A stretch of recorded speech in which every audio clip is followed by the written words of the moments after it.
Hello दोस्तों, कैसे हो मेरे भाई लोग। मैं हूं संदीप, सभी लोग जानते होंगे, और मैं हूं पर्सनल ट्रेनर।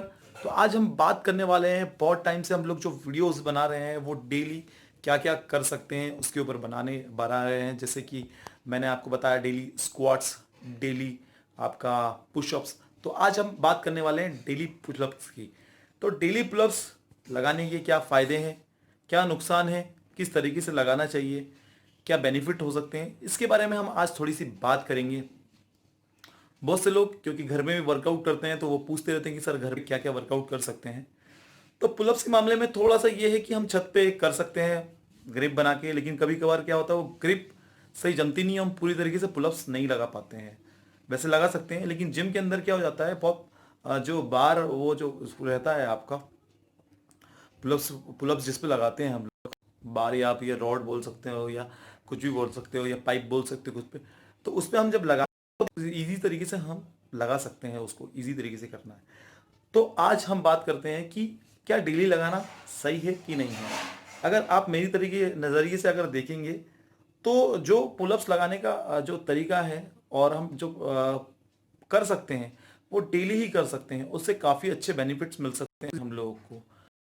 हम लोग बैक के अलावा जो अपर बैक और मिडिल बैक रहता है उस डेवलप के अलावा आपका शोल्डर और शोल्डर और चेस्ट तो नहीं, लेकिन आपका कोर भी अच्छा स्ट्रांग होता है उसकी वजह से। और पुलअप्स क्या होता है मेरे भाई, हर नहीं लगा पाता, और उसका लगाने का तरीका, जो सीखने का जो तरीका है ना, जो करने का तरीका है वो डेली लगाने पे ही होता है। जैसे हम जिम में आए, थोड़ा वार्म अप कर लिया तो ये 5-6 पुलअप्स हम लोगों ने लगा लिए, तो 5-6 पुलअप्स भी बहुत होता है। पुशअप के मामले में और स्क्वाट के मामले में ये थोड़ी चीज़ें अलग है। पुलअप्स हर कोई नहीं कर पाता, तो अगर आपको डेली अगर सीखना है तो डेली पुलअप्स आपको लगाना ही लगाना चाहिए। अगर आपको नहीं लगाना आता, अगर सीख के लटक जाओ और बस उठने की कोशिश करो, इसी तरीके से आप सीख सकते हो। अगर आप ये सोचोगे कि मैं हफ्ते में जिस दिन बैक आएगा उसी दिन करोगे, तो ऐसा नहीं हो पाता है, ऐसा होगा ही नहीं और आपसे लगेगा भी नहीं। तो अगर आपको सीखना है तो डेली जाओ, पुलअप्स में बार पे लटको और फिर धीरे धीरे उठने की कोशिश करो।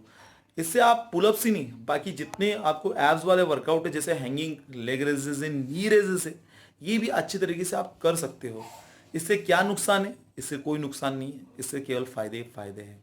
हाँ, बैक थोड़ी सी स्टिफ हो सकती है तो उसके लिए स्ट्रेचिंग आप कर सकते हो। ये सब मैं अपनी तरीके से बता रहा हूँ आपको। तो आप डेली पुलअप्स लगाओ और कोर भी इससे स्ट्रांग होता है काफ़ी। तो इससे कोई नुकसान नहीं है, मेरे हिसाब से आपको डेली पुलअप्स करने ही करने चाहिए। जिनको जो जो जिनका भी वेट ज़्यादा है वो ये मत समझे कि भाई हमसे होगा नहीं। भाई होगा कैसे नहीं, जिम में आने आए हैं हम लोग करने के लिए। तो प्लीज़ पुलअप्स को अपनाओ और आप अपना बैक को भी स्ट्रॉन्ग कर सकते हो और कोर को भी स्ट्रॉन्ग कर सकते हो अच्छी तरीके से। तो पुलअप्स लगाने से सभी तरीके से फ़ायदे हैं। करना किस किस तरीके से है, क्या तरीका है करने का, तो आप भाई बहुत अच्छी तरीके से करना। स्टार्टिंग के टाइम में बहुत मिस्टेक्स होती है, इसीलिए मैं बोल रहा हूँ कि आप डेली पुलअप्स लगाओ, वो मिस्टेक्स को धीरे धीरे कम हो जाएगी आपकी। जैसे क्या होता है, चेस्ट बहुत डाउन हो जाता है जब हम खींचते हैं, तो बस आगे ही आगे खींचा जाता है, तो बाइसेप पे बहुत ज़्यादा लोड आता है हमारा, तो वो धीरे धीरे ठीक हो जाता है। हर चीज़ धीरे धीरे ही होती है, एकदम से कुछ नहीं होता है। और बहुत से फायदे हैं इसके, जैसे फैट बर्न हो गया, टेस्टोस्टेरोन लेवल हाई होना भी एक हो सकता है, क्योंकि हर वर्कआउट करने पे ये सब चीज़ें होती है यार, तो जोड़ सकते हैं इसको भी ऐसा। और जो मेन है आपका कॉन्फिडेंस लेवल हाई होता है। तो ये कुछ फायदे थे और कुछ नुकसान तो थे ही नहीं। तो आई होप आप लोगों को वीडियो पसंद आया होगा। वीडियो पसंद आया तो प्लीज़ शेयर, लाइक और सब्सक्राइब करें। तो के लिए बाय।